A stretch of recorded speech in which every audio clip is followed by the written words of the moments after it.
Very good morning to all of you. Myself Gurpreet Singh from Study Khazana. I am back with a new lecture of complex number. हमने बेटा last time complex number के 2 lectures देखे थे जी. आज हम उसी को continue कर रहे हैं और कॉम्प्लेक्स नंबर में एक नई टेक्निक सीखने जा रहे हैं बेटा, जिसका नाम है रजे square root of a complex number. अगर मैं बात करूं purely on the basis of NCERT, तो एनसीईआरटी में आंसर्स के बाद सप्लीमेंट्री मटेरियल में बेटा ये टॉपिक इंट्रोड्यूस किया गया है. तो square root of a complex number क्या होता है बेटा और इसको कैसे सिंप्लीफाई करते हैं, आज वाले लेक्चर में हम ये चेक करेंगे. एक एग्जांपल के थ्रू समझा रहा हूं बेटा आपको मैं.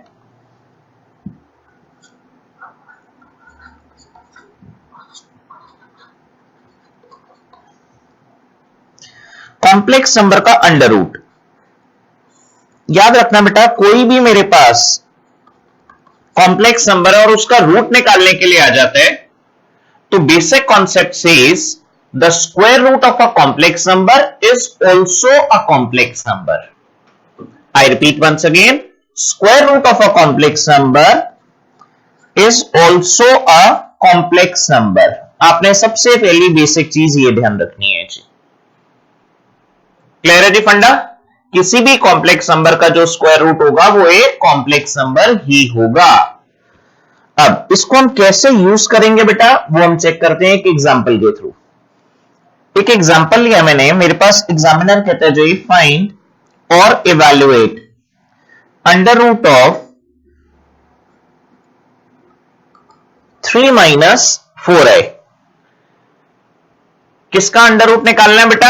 एक कॉम्प्लेक्स नंबर का. याद रखना जी, किसी भी कॉम्प्लेक्स नंबर के अंडर रूट को सॉल्व करने के लिए सबसे पहली बेसिक टेक्निक क्या है, उसको लेट कर लो बेटा एक complex number. That means x plus i y. एक जनरल कॉम्प्लेक्स नंबर लेट कर लिया बेटा मैंने. Squaring both sides. जब मैंने स्क्वायरिंग कीजिए मेरे पास वैल्यू आ गई 3 minus 4i. Right hand side पे स्क्वायरिंग करूंगा तो बेटा प्रॉपर्टी लग जाएगी a plus b whole square. क्या प्रॉपर्टी थी जी? A square. मैं डायरेक्टली लिख रहा हूं बेटा plus b square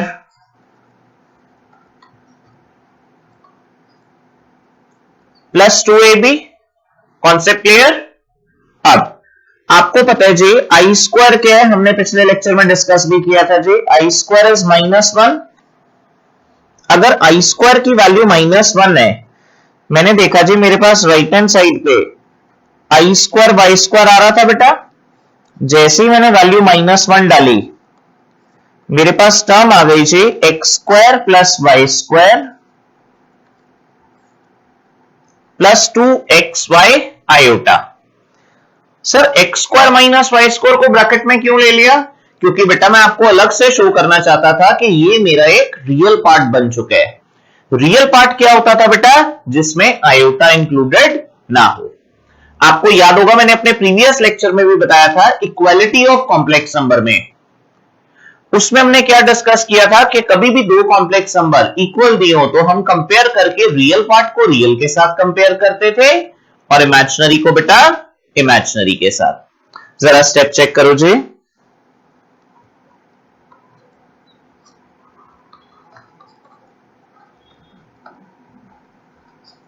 on comparing, जब मैंने रियल पार्ट को रियल के साथ कंपेयर किया, मेरे पास फर्स्ट इक्वेशन आ गई बेटा x square minus y square is equal to 3. Second equation आ गई बेटा मेरे पास 2xy is equal to -4. Concept clear? दो इक्वेशंस मेरे पास आ गई जी. अब इन दोनों को सॉल्व करके मुझे x और y निकालना है. x और y निकालने के लिए डायरेक्ट सॉल्व नहीं करेंगे. आपने मेरे प्रीवियस लेक्चर में भी एक क्वेश्चन देखा था जिसमें सिंप्लीफिकेशन करते हुए इक्वालिटी में इस टाइप की टर्म्स आ गई थी. उसमें सिर्फ प्लस दिया हुआ था, इसमें माइनस है बेटा. तो इसमें भी हम एक प्लस का फॉर्मूला क्रिएट करेंगे.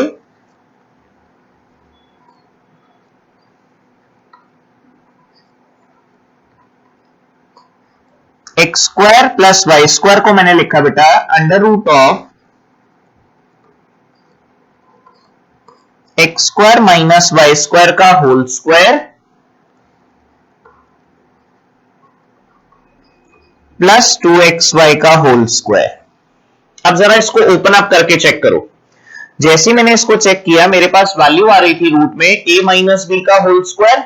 जब मैंने इसको ओपन अप किया बेटा मेरे पास वैल्यू आ गई x की पावर 4 प्लस y की power 4 minus 2x square y square plus 4x square y square. जब मैं इन दोनों को ऐड करूंगा तो मैं लिख सकता हूं बेटा 2x स्क्वायर वाई स्क्वायर। तो ये मेरे पास क्या बन गया जी, x square plus y square का होल स्क्वायर, और रूट से बाहर जब टर्म आएगी बेटा तो मैं इसको डायरेक्टली लिख सकता हूं जी x square plus y square. तो शॉर्टकट क्लियर है जी, x square plus y square का। ये आ गया जी मेरे पास बेसिक फॉर्मूला।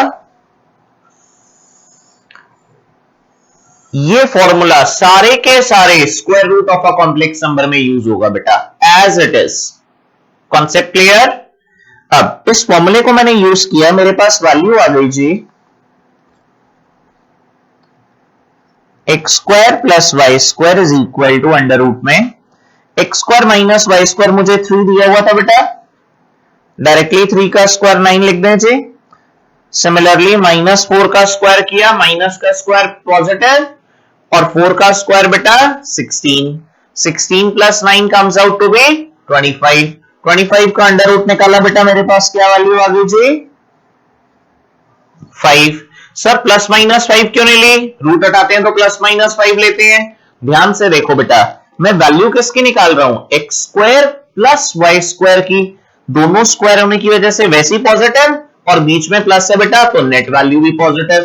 तो how can x square plus y square be negative. Funda clear, concept समझ आया जी। आओ जी, मेरे पास दो इक्वेशंस आ गई, x square plus y square is equal to 5 और x square minus y square is equal to 3। मैंने पहली इक्वेशन ली बेटा x square plus y square is equal to 5, x square minus y square is equal to 3। अब मेरा target क्या है जी, इन दो इक्वेशंस को सिंप्लीफाई करना। सिंप्लीफाई करने के लिए मैंने क्या किया बेटा, दोनों इक्वेशंस को ऐड कर दिया। जैसे ही मैंने ऐड किया वाई स्क्वायर से minus y square cancel out हो गया, ये दोनों वैल्यूज कैंसिल आउट हो गई जी। मेरे पास वैल्यू आ गई बेटा 2x square is equal to 8, therefore x square is equal to 4। In other words x is equal to plus minus 2। Concept clear. Step check करो जरा, x स्क्वायर की वैल्यू अगर 4 है, मैं लिख सकता हूं जी x square plus y square is equal to 5। अगर एक्स स्क्वायर 4 है तो मेरे पास वैल्यू आ गई बेटा 4 plus y square is equal to 5, which implies y square is equal to 1। In other words y comes out to be plus minus 1। अब मेरे पास एक y की वैल्यू ये आ रही है बेटा प्लस माइनस 1, और ऐसे ही x की वैल्यू क्या आ रही है प्लस माइनस 2। आपका फाइनल आंसर क्या होना चाहिए था जी, आपका फाइनल आंसर होना चाहिए था x plus iota y. Sir ये कहां से आया बेटा, ये हमने स्टार्टिंग में लेट किया था, चेक करो जी वापस। हमने under root of 3 minus 4i को क्या लेट किया था जी, x plus iota y. Concept clear.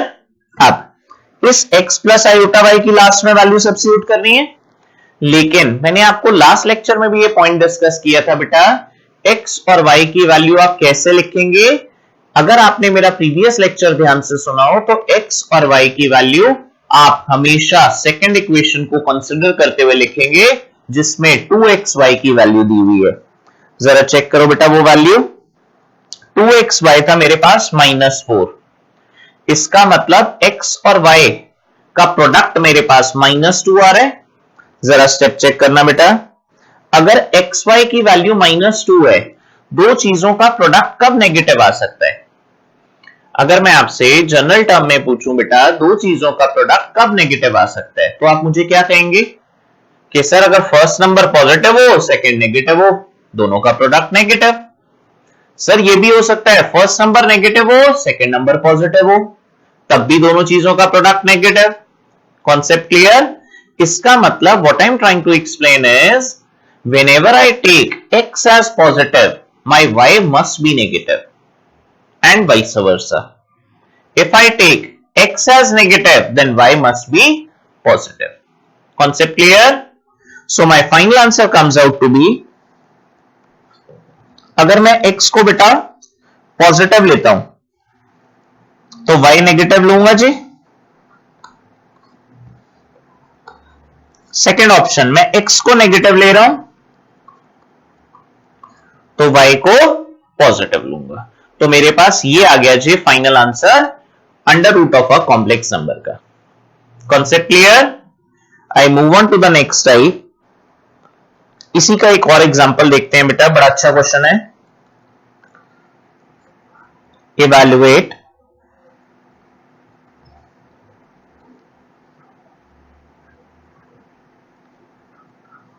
-7 + 24i। Start बिल्कुल सेम करनी है बेटा, x + iy। जैसे ही मैंने x + iy से स्टार्ट किया, मैं लिख सकता हूं जी squaring both sides,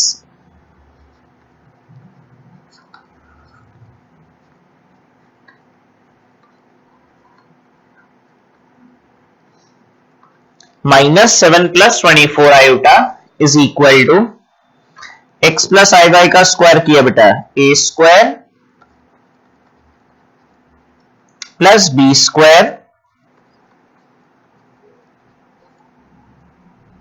+ 2ab। i² की वैल्यू -1 सब्स्टिट्यूट कर दे बेटा,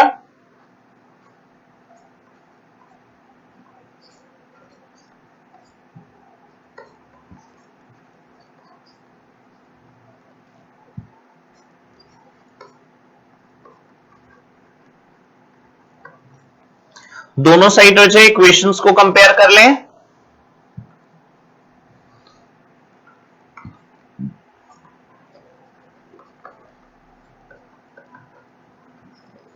जब मैंने दोनों साइड इक्वेशन को कंपेयर किया, मेरे पास वैल्यू आ रही है बेटा, रियल पार्ट को रियल के साथ कंपेयर करके x² - y² is equal to -7 and similarly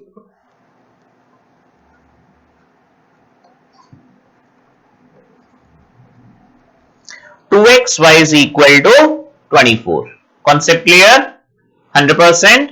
step check करो जी। प्लस वाला फॉर्मूला यूज किया जी, x² + y² is equal to under root of x² - y² का होल स्क्वायर प्लस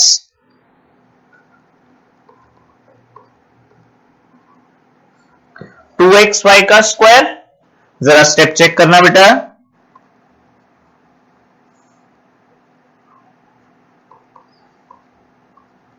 -7 का स्क्वायर + 24 का स्क्वायर, सिंप्लीफाई किया जी,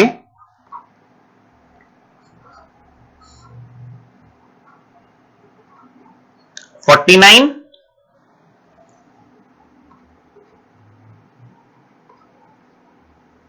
plus 576 comes out to be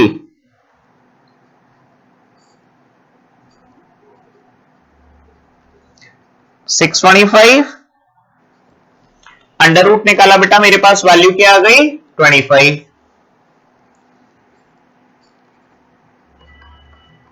अब प्लस माइनस क्यों नहीं लेना, कॉन्सेप्ट क्लियर है? हमेशा आपने देखा जी स्क्वायर की टर्म्स थी और बीच में प्लस आ रहा था, तो वैल्यू क्या लोगे आप, पॉजिटिव। यहां तक स्टेप चेक कर लो जी।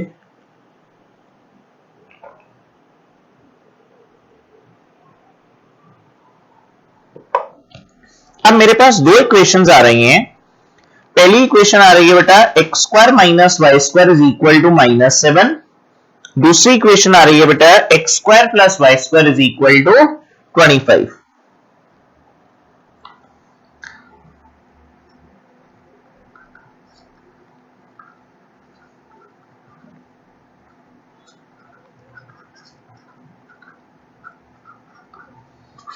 जैसे मैंने इन दोनों इक्वेशंस को ऐड किया बेटा, मेरे पास वैल्यू आ रही है जी 2x square minus y square से plus y square cancel out हो गया बेटा, 25 minus 7 18, therefore x square comes out to be 9. In other words, x comes out to be plus minus 3. Clear है जी? स्टेप चेक करो बेटा, जैसे ही मैंने x की वैल्यू प्लस माइनस 3 पुट की सेकेंड इक्वेशन में, मेरे पास वैल्यू आ गई बेटा x square plus y square is equal to 25. x square था बेटा मेरे पास 9, 9 plus y square is equal to 25, y square is equal to 16, therefore y is equal to plus minus 4.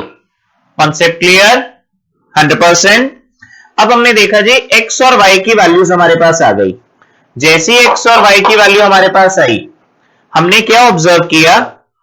हमने ऑब्जर्व किया जी हमारे पास फाइनल आंसर किस पे depend करता है जी? 2xy पे डिपेंड करता है।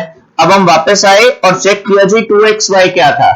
2xy था बेटा हमारे पास पॉजिटिव में 24। जैसे ही आपने देखा 2xy की वैल्यू हमारे पास पॉजिटिव थी, तो अब आपने क्या ध्यान देना है बेटा कि दो नंबर्स का प्रोडक्ट कब पॉजिटिव हो सकता है? या तो दोनों नंबर्स पॉजिटिव हो या फिर बेटा दोनों नंबर्स ही नेगेटिव हो। Concept clear?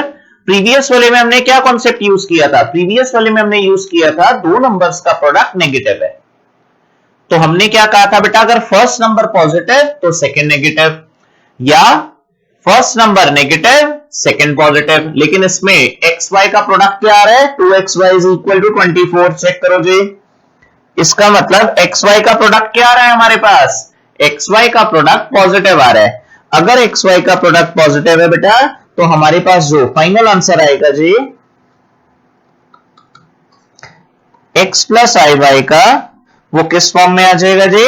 x पॉजिटिव लेना है तो y भी पॉजिटिव लेना है बेटा। First answer. सेकंड आंसर, अगर आप x नेगेटिव ले रहे हो तो y भी नेगेटिव लोगे बेटा। क्लियर है जी? दैट मीन्स हमारे पास ये दो आंसर्स आ गए बेटा, this and this. Concept clear हुआ जी square root of a complex number का? 100%। जरा स्टेप चेक करो जी, इसी पे बेस्ड एक और क्वेश्चन देखते हैं।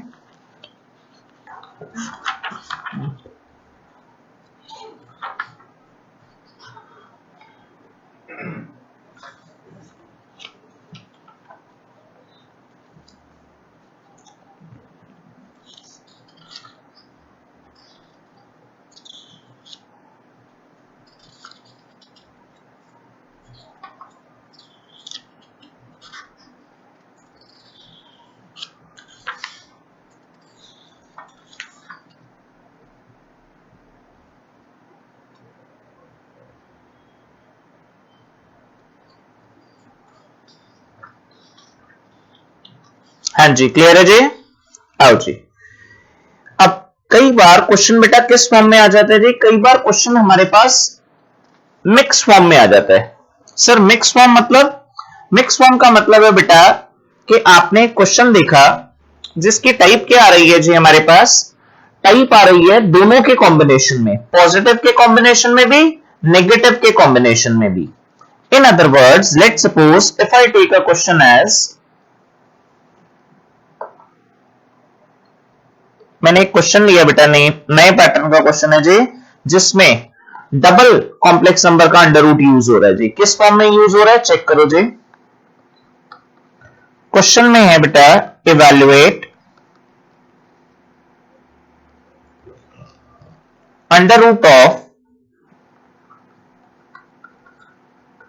5 plus 12y plus under root of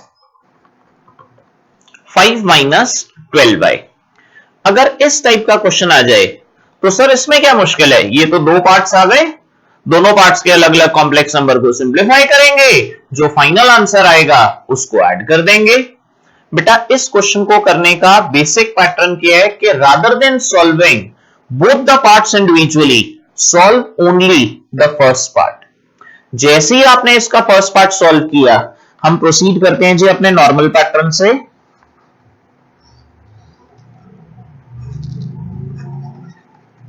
5 plus 12y के अंडर रूट को हमने लेट कर लिया बेटा x प्लस आई वाई। जैसे ही हमने इसको x plus i Y late किया, स्क्वायरिंग बोथ साइड्स कर दी।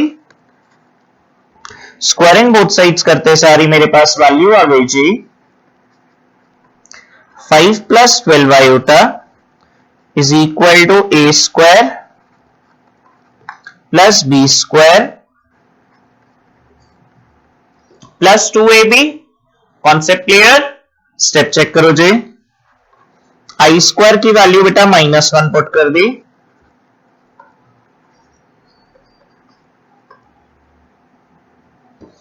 ये वैल्यू आ गई जी। दोनों साइड कंपेयर कर लिया बेटा,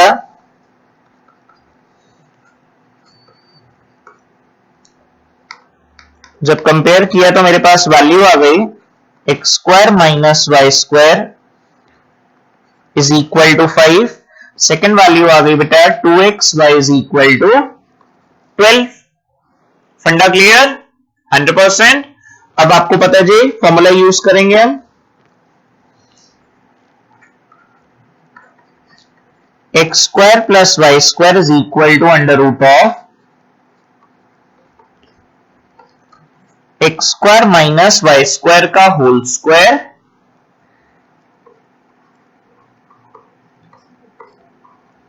प्लस 2xy का होल स्क्वायर। Concept clear? जरा स्टेप चेक करना बेटा। वैल्यू आ गई जी 5 का स्क्वायर किया, डायरेक्टली लिख दो 25। 12 का स्क्वायर बेटा 144, ऐड करके 169। 169 का अंडर रूट लिया बेटा, वैल्यू क्या आ गई मेरे पास 13। क्लियर है जी फंडा? कोई डाउट? अब मेरे पास दो वैल्यूज आ रही हैं बेटा, एक x square plus y square की 13 और एक x square minus y square की 5।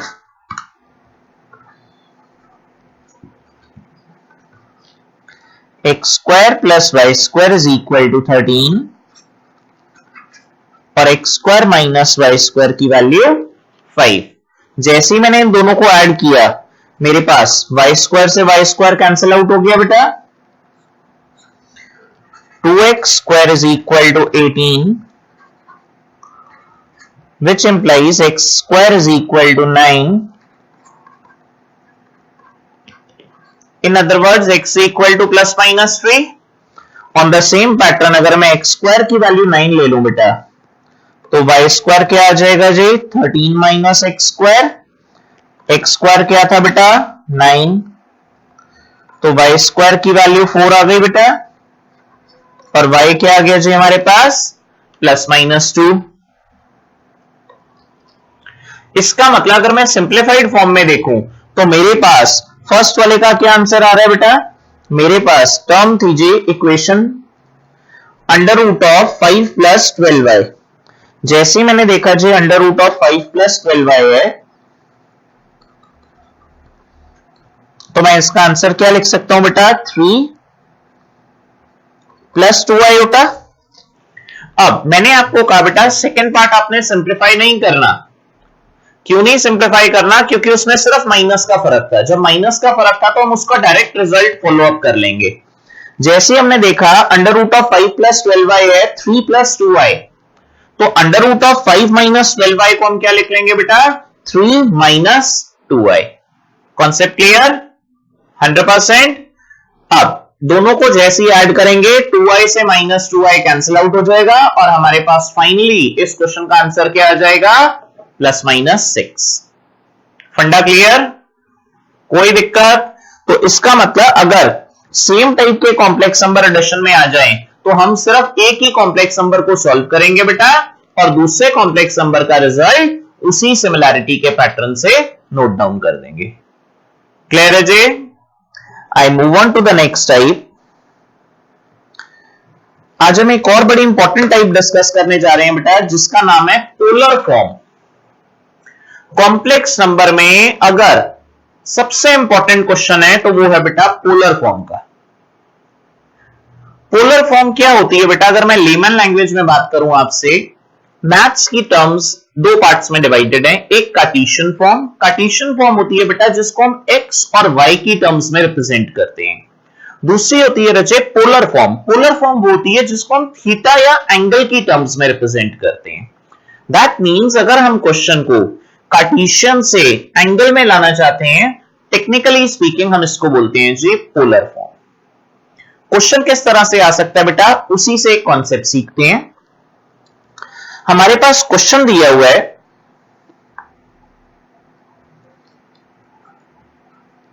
कन्वर्ट इन पोलर फॉर्म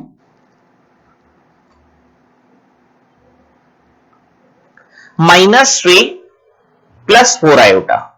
चलो पहले एक सिंपल वाला देखते हैं, उसके बाद कॉम्प्लेक्स पे आएंगे। हमने एक क्वेश्चन ले लिया जी, -1 + √3 आयोटा।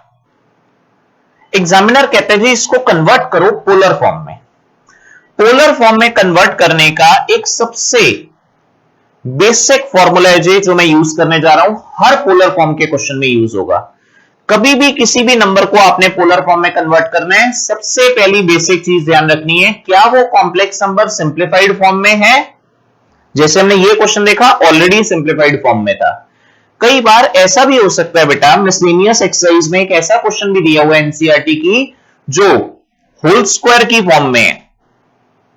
उसमें आप ऑब्जर्व करोगे कभी भी कोई कॉम्प्लेक्स नंबर ऐसा आ जाए जो होल स्क्वायर या होल क्यूब की फॉर्म में आ जाए, या जिसमें डिनोमिनेटर में कोई टर्म दे रखी हो, तो सबसे पहला टारगेट है जी कॉम्प्लेक्स नंबर को सिंप्लीफाई करो।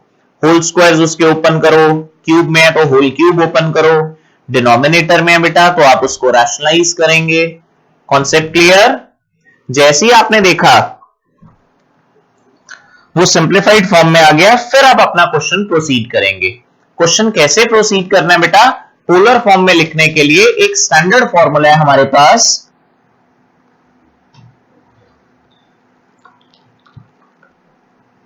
r cos theta plus iota r sin theta. Clear है जी? जरा स्टेप चेक करें। अब मैंने जैसी ब्रैकेट ओपन की, मैं लिख सकता हूं जी on comparing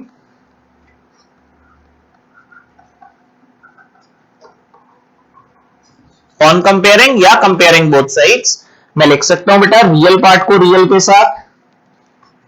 right hand side पे चेक करो जी, रियल पार्ट क्या आ जाएगा जिसमें आई नहीं है, that means r cos theta. r cos theta को मैंने कंपेयर किया बेटा लेफ्ट हैंड साइड के रियल पार्ट के साथ, -1।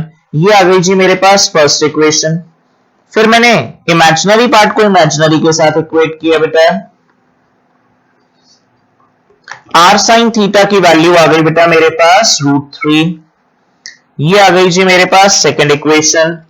अब मुझे बेसिकली पोलर फॉर्म में लाने के लिए कॉम्प्लेक्स नंबर को दो चीजें चाहिए। अगर आप ध्यान से देखो, मैंने स्टार्टिंग में क्या लिया, मैंने लिया बेटा r ब्रैकेट साथ cos theta plus iota sin theta.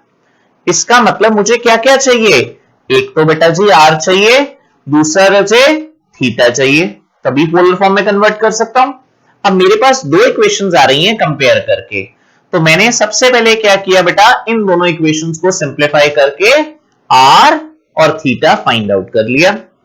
जैसे ही r और थीटा फाइंड आउट कर लिया, उसके बाद हमने बेटा वैल्यू सब्स्टिट्यूट कर दी जो हमने स्टैंडर्ड फॉर्म ली थी। अब सॉल्व कैसे करें? सॉल्व करने के लिए मैंने एक स्टेटमेंट लिखी बेटा, स्क्वायरिंग एंड एडिंग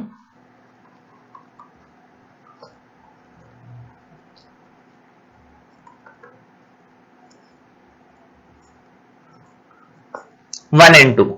मेरे पास दो इक्वेशंस आ रही थी, फर्स्ट और सेकंड, मैंने दोनों को स्क्वायर किया और ऐड कर दिया। सर इससे क्या बेनिफिट है, जैसे ही स्क्वायर करके ऐड किया, वैल्यू आ गई जी r square cos square theta plus r square sin square theta is equal to, right hand side पे स्क्वायर किया और ऐड कर दिया।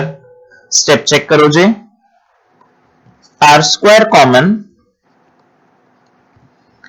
ब्रैकेट में आ गया बेटा cos square theta plus sin square theta. cos square plus sin square 1 होता है जी, दैट मींस मेरे पास सिर्फ वैल्यू क्या बच गई, r स्क्वायर की, किसके इक्वल 1 प्लस 3 के इक्वल। सिंप्लीफाई किया जी 4 आ गया। r स्क्वायर की वैल्यू अगर मेरे पास 4 आ रही है बेटा, तो मैं कह सकता हूं जी this implies r is equal to plus minus 2। Concept clear? 100%? कोई डाउट? जरा स्टेप चेक करो बेटा। r की वैल्यू मेरे पास आ गई। अब मेरा अगला प्राइम गोल क्या था, थीटा फाइंड करना। थीटा फाइंड करने के लिए मेरे पास दो इक्वेशंस दे रखी थी जी। पहली इक्वेशन थी बेटा r cos theta is equal to -1।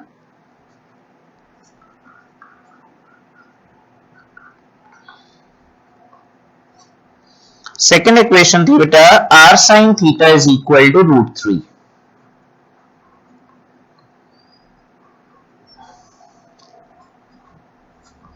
मैंने क्या किया बेटा, सेकेंड डिवाइडेड बाय फर्स्ट कर दिया जी। जैसे ही मैंने दोनों इक्वेशंस को डिवाइड किया, मेरे पास रिजल्ट आ रहा है बेटा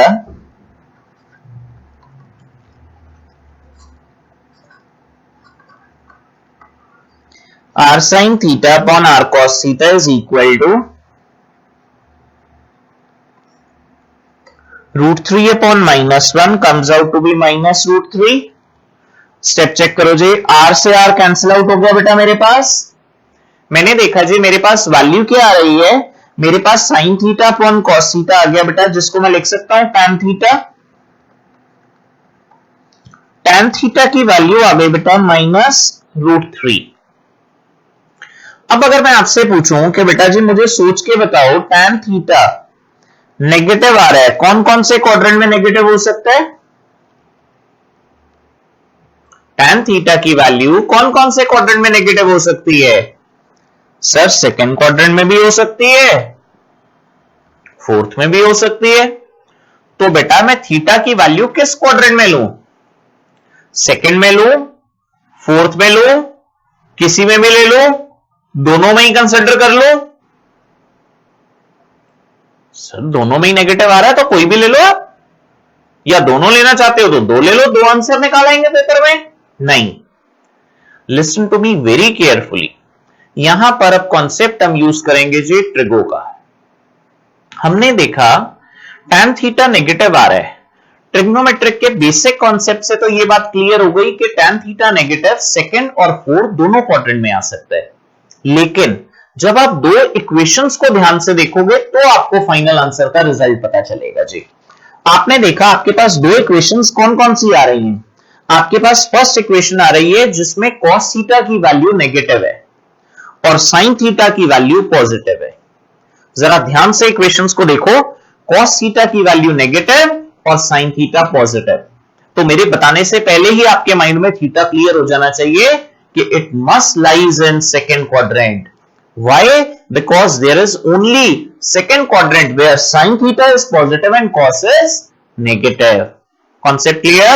That means अब हमने जो नेगेटिव लेना है वो किस में लेना है? सिर्फ सेकंड क्वाड्रेंट में। यही वो क्वाड्रेंट है जिसमें थीटा लाई करेगा। Concept clear? 100%? स्टेप चेक करो जी। tan थीटा की वैल्यू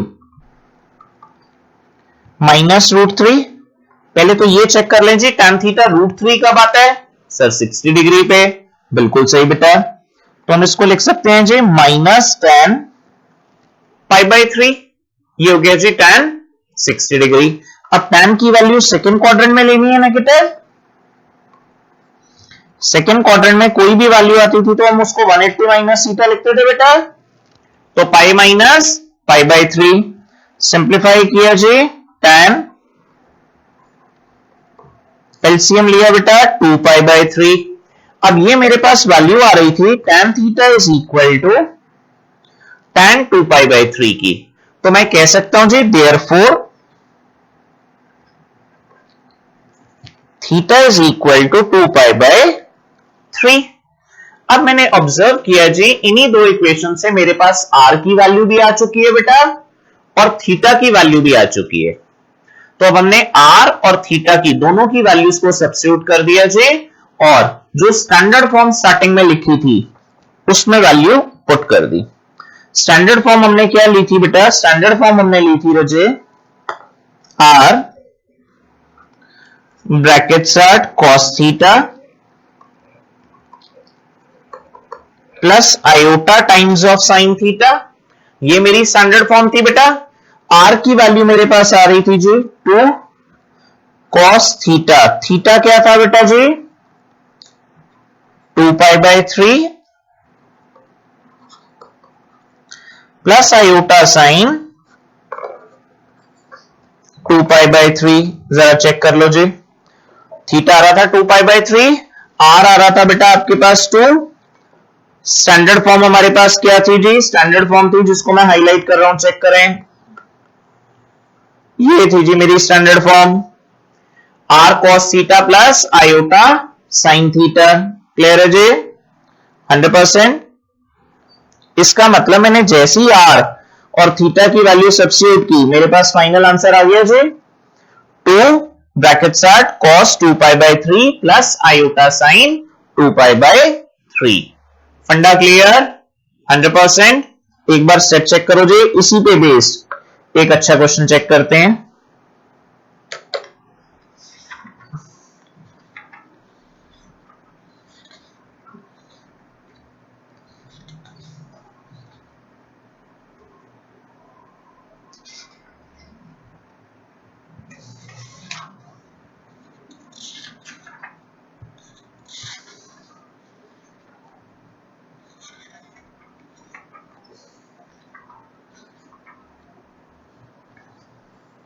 हाँ जी, करें जी discuss.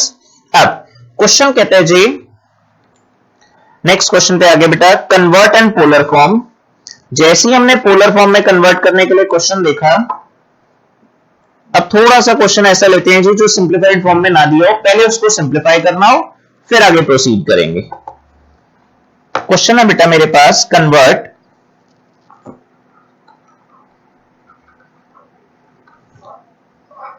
One plus 3 iota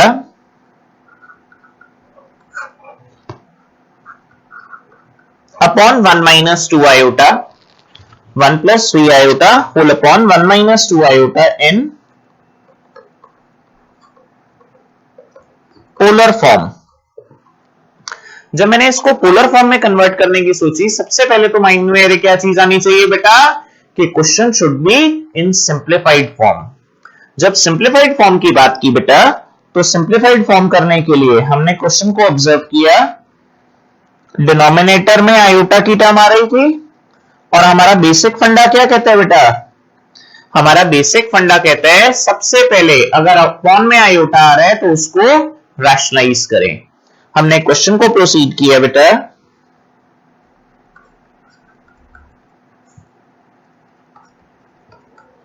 rationalise कर दिया जी। जब रैशनलाइज किया, मेरे पास नीचे फॉर्मूला लग गया बेटा, a minus b into a plus b. Formula क्या था जी? A square minus b square. Numerator में स्टेप चेक करो बेटा, 1 प्लस 3 आयोटा को मल्टीप्लाई कर रहा हूं जी 1 प्लस 2 आयोटा से। 1 से दोनों टर्म्स को मल्टीप्लाई किया, वैल्यू आ गई जी 1 प्लस 2 आयोटा। 3 आयोटा को दोनों से मल्टीप्लाई किया बेटा, 3 iota plus 6 iota square. Concept clear? अब हमें पता है जी आयोटा स्क्वायर की वैल्यू क्या होती है? -1। तो जैसे ही आयोटा स्क्वायर की वैल्यू मैंने -1 डाली, मेरे पास क्वेश्चन रिड्यूस होकर रह गया बेटा 1 plus 5 iota -6 1 minus minus plus 4। इसको जब मैंने सिंप्लीफाई किया, मेरे पास वैल्यू आ गई बेटा -5 plus 5 iota whole upon 5। 5 common लेके कैंसिल आउट कर दो बेटा। जैसे ही मैंने कैंसिल आउट किया, मेरे पास वैल्यू आ गई बचे -1 प्लस आयोटा। तो हमने देखा जी, हमने क्वेश्चन को सिंप्लीफाई करके कॉम्प्लेक्स नंबर की फॉर्म में ले आए, a plus IB -1 plus iota. अब हमारा अगला टारगेट है जी इसको किस में कन्वर्ट करना? पोलर फॉर्म में। यहां तक बेटा स्टेप चेक कर लो जल्दी से।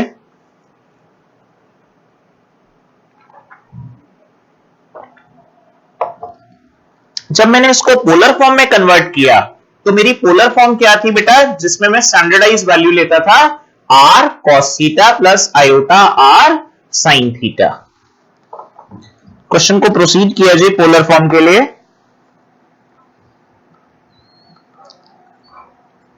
r bracket set cos theta plus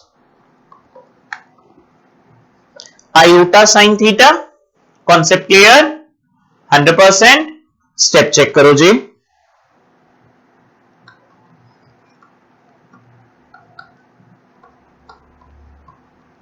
on comparing, जैसे मैंने कंपेयर किया दोनों साइड को, रियल पार्ट को रियल के साथ, इमेजिनरी पार्ट को इमेजिनरी के साथ, मेरे पास वैल्यूज आ गई बेटा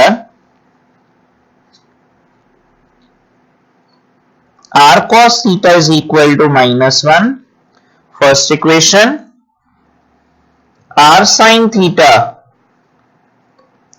is equal to 1 second equation। Concept clear? 100%। Step check करो जी। सबसे पहला बेसिक स्टेप,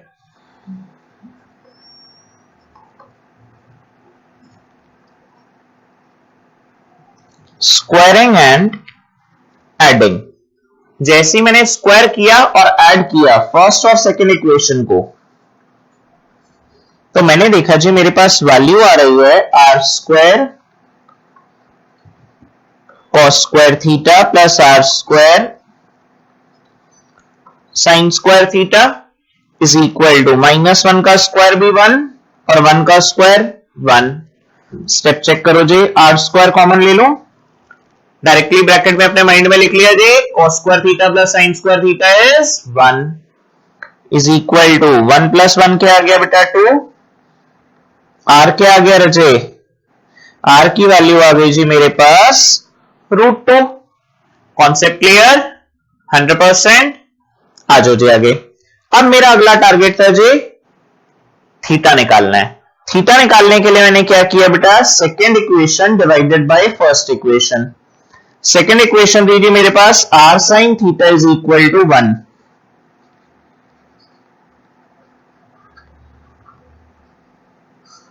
डिवाइड कर दिया मैंने इसको फर्स्ट इक्वेशन से, r cos theta is equal to -1।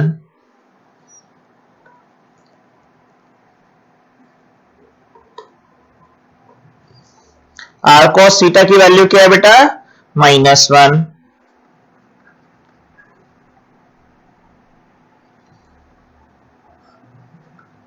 तो मैंने ऑब्जर्व किया जी r से r कैंसिल आउट हो गया, मेरे पास tan थीटा की वैल्यू आ रही है रजे -1। tan थीटा की वैल्यू -1 कब आती है जी? सबसे पहले तो ये चेक करें tan थीटा 1 कब आता है। tan थीटा की वैल्यू 1 π/4 पे आती है बेटा, कोई डाउट? स्टेप चेक करो जी। अब फिर दोबारा से वही सिचुएशन आ गई जी कि tan थीटा नेगेटिव आ रहा है, और tan थीटा नेगेटिव किस किस क्वाड्रेंट में हो सकता है सर? सेकंड में भी हो सकता है और फोर्थ में भी। लेकिन आपको क्या चेक करना है, फर्स्ट इक्वेशन और सेकंड इक्वेशन। फर्स्ट इक्वेशन हमने देखी बेटा r cos थीटा -1 था, तो इवन फर्स्ट इक्वेशन से ही आपको जजमेंट मिल गई, cos थीटा की वैल्यू माइनस में आ रही है, तो सेकंड और फोर्थ में से किस में आ सकती है माइनस में? सिर्फ सेकंड में। सेकंड से कंफर्मेशन भी ले लेते हैं, साइन थीटा पॉजिटिव है, तो सेकंड और फोर्थ में से किस क्वाड्रेंट में पॉजिटिव हो सकता है सर? सेकंड में। इसका मतलब जो हमारा थीटा लाई करेगा वो किस क्वाड्रेंट में लाई करेगा? सेकंड क्वाड्रेंट में लाई करेगा। अब अगर हमारा थीटा सेकंड क्वाड्रेंट में लाई कर रहा है तो मैं क्या लिख सकता हूं जी tan को?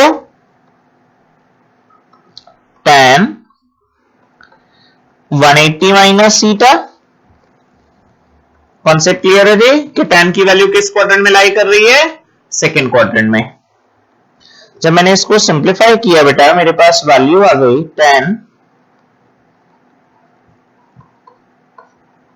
3π/4 therefore theta is equal to 3 pi by 4। अब मैंने ऑब्जर्व किया जी मेरे पास दोनों चीजें आ गई। एक तो मुझे आर चाहिए था, आर क्या आ रहा था बेटा मेरे पास, आर आ रहा था रजे मेरे पास √2। फिर बेटा मेरे को थीटा चाहिए था, थीटा मैंने ऑब्जर्व किया जी मेरे पास क्या आ रहा था 3 पाई बाय 4। तो मेरा फाइनल आंसर क्या आ गया जी, मेरा फाइनल आंसर था बेटा आर ब्रैकेट साट cos theta plus iota times of sine theta. जब मैंने इसको सिंप्लीफाई किया जी तो मेरे पास आर की वैल्यू थी बेटा, आर था जी √2, आर की वैल्यू √2 पुट की बेटा ब्रैकेट सेट, थीटा था बेटा जी 3 पाई बाय 4,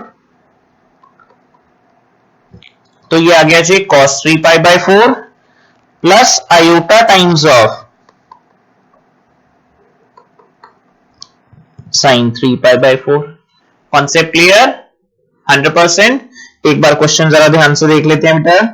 क्वेश्चन था जी हमारे पास डिवीजन की फॉर्म में, हमने देखा जी 1 plus 3 iota upon 1 minus 3 iota था, पोलर फॉर्म में कन्वर्ट करना था। पोलर फॉर्म में कन्वर्ट करने के लिए हमेशा कॉम्प्लेक्स नंबर को पहले सिंप्लीफाइड फॉर्म में लाना कंपलसरी है।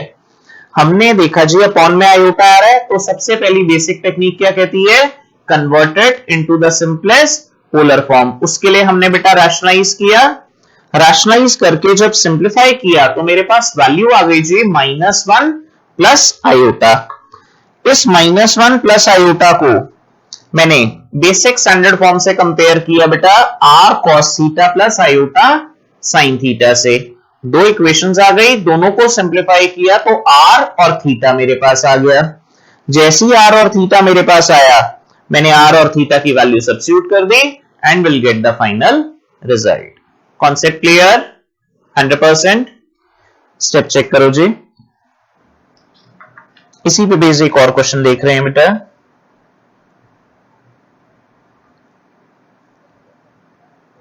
क्वेश्चन किस फॉर्म में है जी, क्वेश्चन है बेटा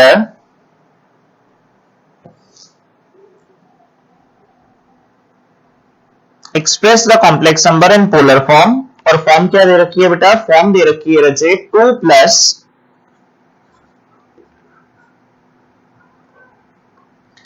6√3 iota whole upon 5 plus √3 iota. अब हमने देखा जी जैसे ही क्वेश्चन कॉम्प्लेक्स फॉर्म में आ रहा है, सबसे पहले तो इसको सिंप्लीफाई करके रैशनलाइज कर लें जी। जब रैशनलाइज किया वैल्यू आ गई बेटा 5 माइनस √3i, 5 माइनस √3i, ये इसका रैशनलाइजिंग फैक्टर है जी। सिंप्लीफाई किया तो नीचे आइडेंटिटी लग गई बेटा a plus b into a minus b की। क्या आइडेंटिटी है जी, a square minus b square, root का स्क्वायर करूंगा तो 3 रह जाएगा बेटा, आई का स्क्वायर किया रजे आई स्क्वायर। स्टेप चेक करो जी।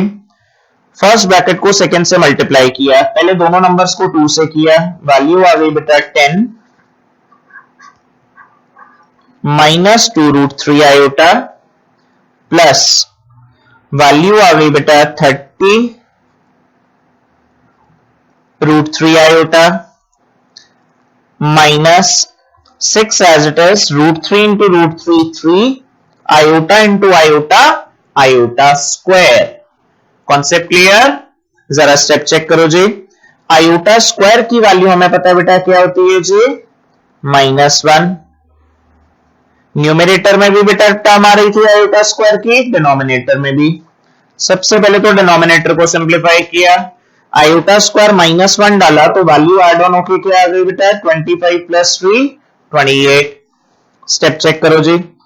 लास्ट टर्म में आयोटा स्क्वायर को -1 डाला तो प्लस हो गया बेटा, minus minus plus 18, 18 plus first term 10 28 minus इन दोनों को भी क्लब कर दिया बेटा 30√3 आयोटा माइनस 2√3 आयोटा, वैल्यू आ गई बेटा 28 √3 आयोटा। स्टेप चेक करो जी, 28 कॉमन ले लिया बेटा, कैंसिल आउट कर दिया जी, वैल्यू आ गई बेटा 1 प्लस रूट 3 आयोटा। अब क्वेश्चन सिंप्लीफाइड फॉर्म में आ गया हमारे। जैसे ही क्वेश्चन सिंप्लीफाइड फॉर्म में आया, किससे कंपेयर कर देंगे जी, हमारी स्टैंडर्ड फॉर्म से। 1 प्लस रूट 3 आयोटा को स्टैंडर्ड फॉर्म से कंपेयर किया जी। स्टैंडर्ड फॉर्म थी r cos theta plus iota sine theta. Step clear जी। On comparing,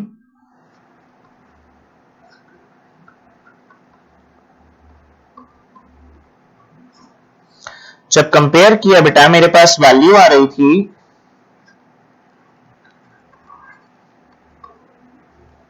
r cos theta is equal to 1। Second value आ रही थी बेटा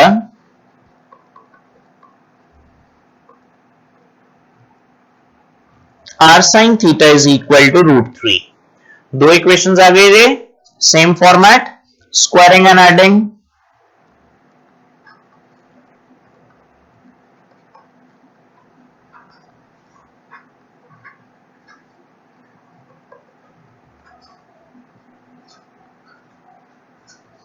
जैसे ही दोनों को हमने स्क्वायर करके ऐड किया, ये थी फर्स्ट इक्वेशन, ये थी बेटा सेकंड इक्वेशन। हमारे पास वैल्यू आ गई रचे r square cos square theta plus r square sine square theta is equal to 1 plus 3। Concept clear है जी। स्टेप चेक करो बेटा, अब समझ आ गया होगा जी। Directly sine square plus cos square को 1 ले लिया, आर स्क्वायर की वैल्यू 4 आ गई, तो आर क्या आ गया बेटा 2। दो इक्वेशंस आ रही थी मेरे पास, मैंने सेकंड डिवाइडेड बाय फर्स्ट कर दिया जी। जैसे ही सेकंड डिवाइडेड बाय फर्स्ट किया, मेरे पास सेकंड इक्वेशन थी बेटा r sine theta is equal to root 3। First equation थी बेटा r cos theta is equal to 1। जब मैं इन दोनों को डिवाइड करूंगा तो r से r कट जाएगा जी, साइन अपॉन कॉस tan बन गया बेटा, तो tan थीटा की वैल्यू क्या आ रही है हमारे पास रूट 3। डिवाइड किया बेटा, r से r कट गया, sine theta upon cos theta tan theta, value क्या आ रही थी बेटा जी रूट 3। अब हमने देखा बेटा tan पॉजिटिव आ रहा है, tan पॉजिटिव फिर दोबारा से दो क्वाड्रेंट में हो सकता है। किस किस में? एक तो फर्स्ट क्वाड्रेंट ऑल पॉजिटिव, एक थर्ड क्वाड्रेंट बेटा जिसमें tan पॉजिटिव आता है। लेकिन साइन हमें किससे पता चलता है? दो इक्वेशन से। कौन कौन सी थी दो इक्वेशंस? पहली इक्वेशन थी बेटा हमारे पास r sin theta positive, second equation r cos theta वो भी पॉजिटिव। इसका मतलब दोनों इक्वेशंस पॉजिटिव आ रही हैं। अगर दोनों इक्वेशंस पॉजिटिव आ रही हैं तो साइन और कॉस किस क्वाड्रेंट में पॉजिटिव होंगे? दोनों फर्स्ट क्वाड्रेंट। इसका मतलब technically speaking theta lies in first quadrant. अगर थीटा फर्स्ट क्वाड्रेंट में लाई कर रहा है तो मैं इसको डायरेक्टली लिख सकता हूं बेटा, tan की वैल्यू रूट 3 कब आती है रजे? 60 डिग्री। कोई दिक्कत? स्टेप चेक करो जी। तो मेरे पास वैल्यू आ गई therefore theta is equal to pi by 3। अब थीटा आ रहा था जी पाई बाय 3, आर क्या आ रहा था हमारे पास? आर आ रहा था बेटा हमारे पास 2। इसका मतलब अगर हम कॉम्प्लेक्स नंबर को पोलर फॉर्म में कन्वर्ट करें, r cos theta plus iota sine theta, तो हम कह सकते हैं जी आर की वैल्यू हमने सब्स्टिट्यूट कर दी बेटा 2। क्लियर है जी? आर की वैल्यू 2 लिखी और थीटा लिख दिया बेटा पाई बाय 3।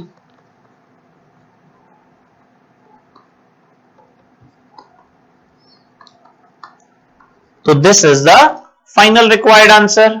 तो आज वाले लेक्चर में बेटा हमने क्या सीखा? आज वाले लेक्चर में हमने सीखा बेटा कि कैसे कॉम्प्लेक्स नंबर के अंदर स्क्वायर रूट में हमने दो टाइप सीखी जी। एक नॉर्मल स्क्वायर रूट के टाइप, नॉर्मल स्क्वायर रूट के टाइप के अंदर हमने दो टाइप के क्वेश्चन देखे। फिर हमने बेटा एक डबल क्वेश्चन देखा जी अंडर रूट वाला, जिसमें दो रूट्स की टर्म आ रही थी। सेकेंड टाइप में हमने आज कॉम्प्लेक्स नंबर में सीखा बेटा पोलर फॉर्म। पोलर फॉर्म में भी हमने दो टाइप सीखी। पहली बेसिक टाइप, जिसमें क्वेश्चन ऑलरेडी सिंप्लीफाइड फॉर्म में होता था, हम डायरेक्टली इक्वेट करते थे। बाद वाले दो क्वेश्चंस में हमने देखा बेटा पोलर फॉर्म सिंप्लीफाइड में नहीं दी हुई थी, हमने उस कॉम्प्लेक्स नंबर को पहले सिंप्लीफाइड फॉर्म में लाए, उसके बाद अपनी स्टैंडर्ड पोलर फॉर्म से इक्वेट किया। तो आज वाला lecture examination point of view से बहुत इंपॉर्टेंट था बेटा, दोनों क्वेश्चंस आप प्रैक्टिस करेंगे जी। क्लियर है जी? Till then keep watching me on study Khazana. I would be back with a new lecture. Bye bye.